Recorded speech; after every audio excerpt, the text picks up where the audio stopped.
সেদিন আমরা স্বাধীনতার পরে আমাদের গণতন্ত্র পাইনি, সাম্যের জায়গায় আমরা দাঁড়াতে পারিনি, ন্যায্যের জায়গায় দাঁড়াতে পারিনি। আরও একটা কঠিন ঘটনা ঘটেছিল, ধারা ঘটেছিল।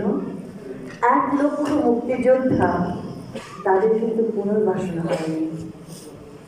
সেদিন আমরা সেই 1 লক্ষ মুক্তিযোদ্ধার ভেতরে তারা 90% ছিলেন গ্রামের ছেলেরা, মেয়েরা। তাদের খালি হাতে খালি পায়ে গ্রামে ফিরে যেতে হয়েছিল।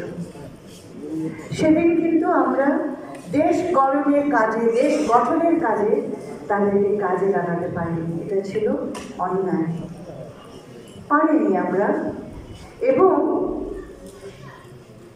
আজকে 2024-এ যে মুক্তিযোদ্ধারা আছেন, সেই ধারার বাহক, সেই মূল্যবোধের বাহক বিস্ময়কর সাথে দেখতে পাই 2024-এ পুনর্জন্ম নিল আরেকটি প্রজন্ম, যে সেই আদর্শে যুদ্ধে নামল। তাদের পুনর্বাসন, তাদের দেশ গড়ার ক্ষেত্রে তাদের কাজে লাগানো, এই জায়গাটায় আমরা দ্বিতীয়বার আর বিফল হব না। আমাদের যারা বড় ছিলেন দেশ শাসনের দায়িত্বে, যেটা পারেননি, আমি বলতে চাই 2024-এ এসে আমরা আমাদের প্রতিটি মুক্তিযোদ্ধা ছেলে মেয়েদের চিহ্নিত করব। এখানে ভুল হবে না। ওই যে 1 লাখ মুক্তিযোদ্ধা আজকে হয়ে গেল 3 লাখ, সেই অন্যায় আর হবে না।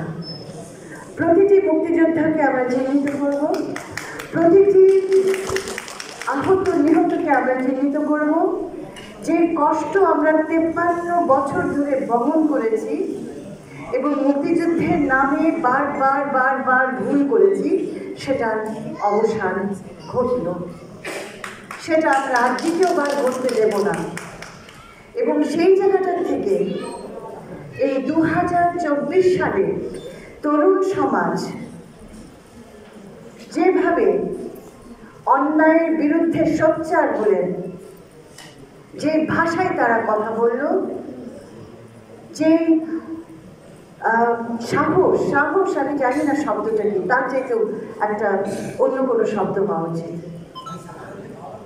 সেটা সারা বিশ্বকে বিস্মিত করেছে এবং যুগে যুগে এটা নিয়ে গবেষণা হবে।